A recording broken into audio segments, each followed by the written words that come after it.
Très bien, merci beaucoup, Monsieur le Président. Je vais donc répondre dans l'ordre, évidemment, des différentes questions. D'abord, donc, les questions de Madame la sénatrice Annick Billon. D'abord, sur le rôle des collectivités locales dans l'instruction en famille. Ça fait partie, finalement, des choses qui se sont élaborées avec le temps et qui méritaient, là aussi, une forme d'actualisation. Comme chacun sait, le maire a un rôle, effectivement, et Madame la sénatrice, vous l'avez rappelé, les maires ont un rôle très important, mais c'est un rôle qui a forcément ses limites, et d'ailleurs c'est des limites qu'ils rencontrent aujourd'hui dans l'état du droit actuel, parce que d'abord toutes les mairies ne sont pas sur ce sujet comme sur d'autres avec les mêmes moyens humains et les mêmes capacités selon leur taille, selon leur richesse pour faire les choses. Ce qui est prévu, c'est de s'assurer que les familles ont les moyens requis pour assurer l'instruction en famille, mais cela reste quelque chose d'assez vague et d'assez sommaire. Et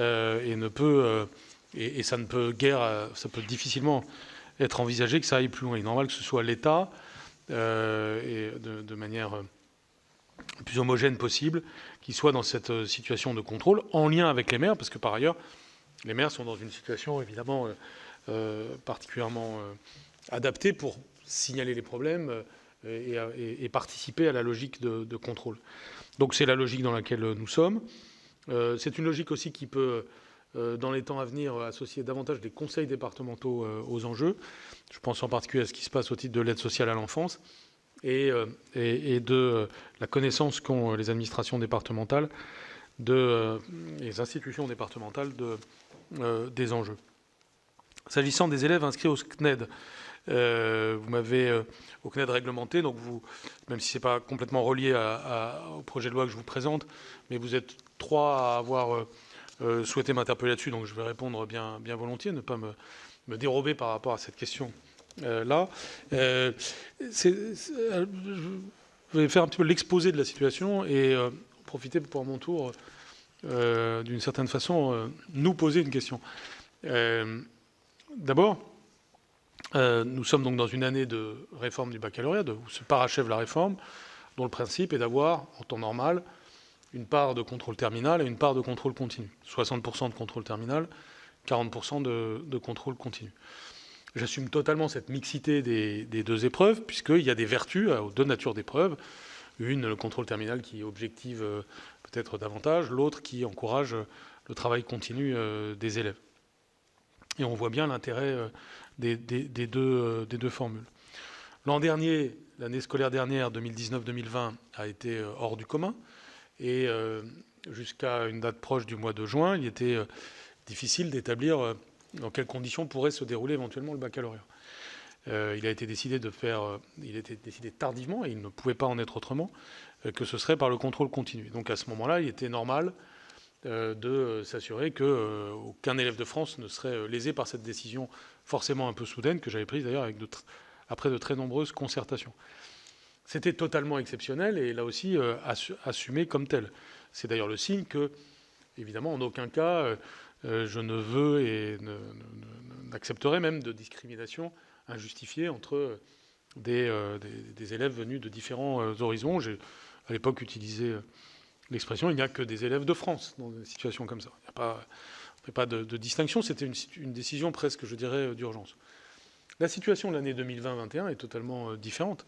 Nous sommes en situation d'anticiper. Et qu'ai-je fait comme évolution des règles du jeu? J'ai simplement dit qu'au mois de mars, il était très difficile d'envisager des épreuves telles que prévues, les nouvelles épreuves d'enseignement de spécialité, et que, puisqu'il en était ainsi, nous le transformions en contrôle continu. Et j'ai essayé de le dire avec le plus d'avance possible, je l'ai dit au mois de janvier, de façon à ce que personne ne soit piégé et que les élèves, l'immense majorité des élèves, c'est-à-dire ceux qui sont dans l'enseignement public et dans l'enseignement privé sous contrat, puissent travailler entre janvier et juin en connaissant parfaitement les règles du jeu qui sont que ce sera le contrôle continu pour ces épreuves. Et je maintiens le contrôle terminal pour la philosophie et le grand oral. Les élèves qui sont dans les écoles hors contrat et qui sont dans le CNED dit réglementé sont dans deux situations différentes, chacun dans leur catégorie d'ailleurs par rapport à ça. Le contrôle continu suppose que nous puissions nous assurer tout simplement de conditions équitables de réalisation. Ce n'est pas parfaitement le cas des élèves qui sont en CNED réglementé. puisque la manière dont ils font leurs épreuves correspondant aux enseignements de spécialité se passe à la maison, d'une manière qui est donc très différente de ce qui se passe pour les élèves qui, allant à l'école tous les jours, font des devoirs sur table. C'est pourquoi, s'agissant des élèves du CNED réglementés, on a tout simplement établi la règle qui était prévue, sauf que les choses se passent au mois de juin, au lieu de se passer au mois de mars. Ce qui me surprend, et vous savez qu'on a un débat symétrique avec les élèves des écoles hors contrat, puisque là aussi, pour les élèves hors contrat, comme nous n'avons pas d'inspection des écoles hors contrat sur le plan pédagogique, nous ne nous assurons pas d'une garantie de qualité du contrôle continu. Et ce faisant, ce qui a été décidé pour eux, c'est que les épreuves qui normalement avaient lieu en mars, tout simplement, ont lieu en juin.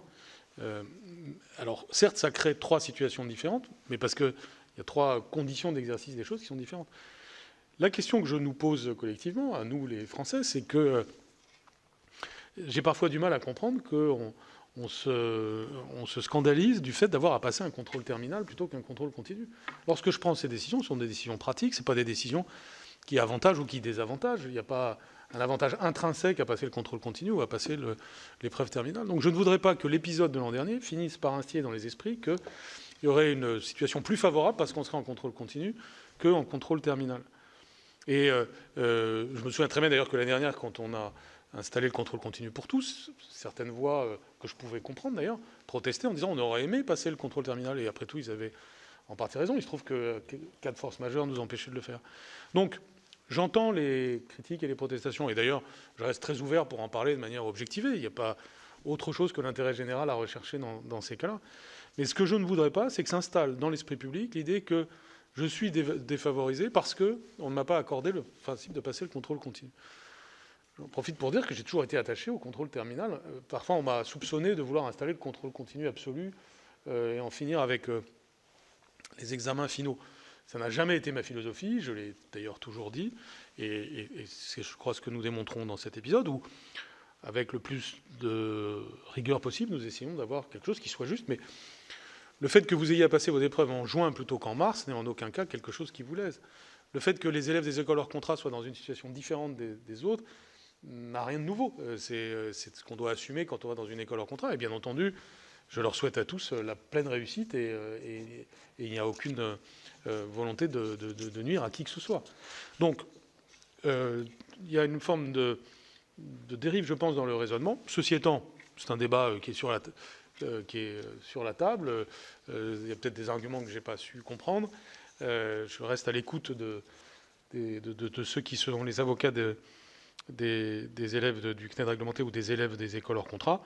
Mais je veux déjà leur assurer, 1, de ma totale bienveillance, 2, du fait que, bien entendu, le système retenu, en aucun cas, ne va les léser, et qu'il y a bien des sujets sur lesquels les élèves peuvent se trouver dans des situations différentes, du fait que tel choix a été fait du mode de scolarisation. Donc, voilà ce que je voulais répondre sur cette question, et je suis certain qu'il y aura encore d'autres débats sur ces enjeux. C'est peut-être l'occasion d'une réflexion aussi sur les écoles hors contrat et sur finalement peut-être un contrôle pédagogique plus important qui permettrait de s'assurer d'un contrôle continu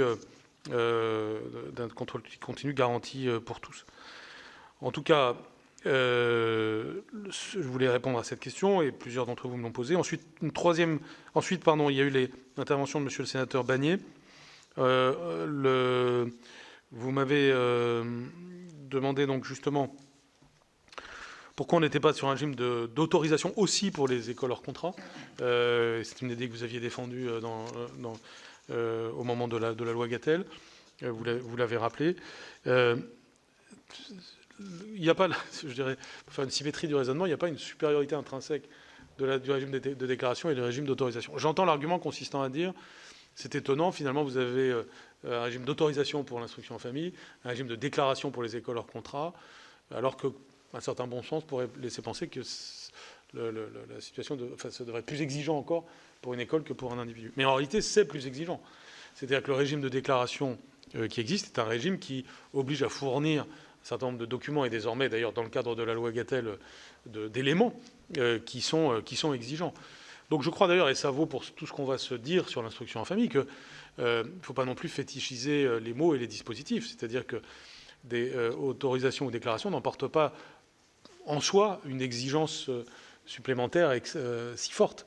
Ce qui est important pour les écoles hors contrat, c'est tout simplement qu'on leur demande au moment de la déclaration des documents qui permettent d'attester de la qualité de ce qui passera ensuite. Dans ce que nous avons fait, il y a aussi l'idée que les choses ne doivent pas se passer seulement au moment de la déclaration, mais qu'après, il y a tout un continuum de vérification qui doit avoir lieu tout au long de l'existence de l'établissement. Vous m'avez interrogé aussi vous-même sur le cadre réglementé, et j'ai répondu. Vous m'avez interrogé aussi sur la charte des engagements réciproques, comme d'autres sénateurs l'ont fait, pour dire que là aussi, ce que je dois vous répondre, c'est que bien entendu, la loi, enfin les dispositions qui me concernent dans cette loi, qui concernent mon champ de compétences dans cette loi, ne prétendent en aucun des cas être l'alpha et l'oméga de ce qu'il y a à faire. Et je voudrais vraiment, là aussi, plusieurs questions avaient cet angle-là, redire que cette loi est une étape très importante de nature législative, par définition, d'une problématique générale pour laquelle des mesures ont déjà été prises, d'autres mesures seront prises aussi dans les temps futurs. Est-ce que la charte d'engagement réciproque va résoudre tous les problèmes? C'est aussi la question du sénateur Gonnet. Bien sûr, enfin, admettons-le, bien sûr que non, que ça ne résout pas tous les problèmes. Et que notamment, les grands enjeux, ils sont après dans l'action au quotidien des fonctionnaires ou des responsables. Et c'est cela que nous mettons en route. Et la loi, elle envoie aussi un signal politique dans ce sens. Nous appuyons sur cette loi pour l'évolution d'un certain nombre de choses. Le domaine du sport est à la fois comparable et différent au domaine de l'éducation. Les libertés ne sont pas les mêmes. C'est pas la même chose pour les adultes et pour les mineurs, et ainsi de suite. D'où l'importance de l'adaptation à chaque sport, à chaque situation. Il y a des traditions dans certains sports, ça rejoint aussi certaines de vos questions. Le fait de se signer après un but, je ne suis pas sûr que ce soit ça que nous poursuivons à travers de cette loi. Nous aurons du mal si nous... donc, en revanche, le fait que certains équipements publics soient utilisés de façon sauvage et d'une certaine façon conçus pour provoquer un certain prosélytisme pour réaliser des prières publiques, ça c'est un problème, et en effet, nous devons y travailler. Donc il y a à la fois une lettre et un esprit de la loi. La lettre permet de résoudre des problèmes, mais certainement pas tous les problèmes. L'esprit est le signal que le président de la République a envoyé tout particulièrement lors du discours des Mureaux. Et là aussi, pour répondre par avance à quelque chose que le sénateur Hugonet a dit tout à l'heure,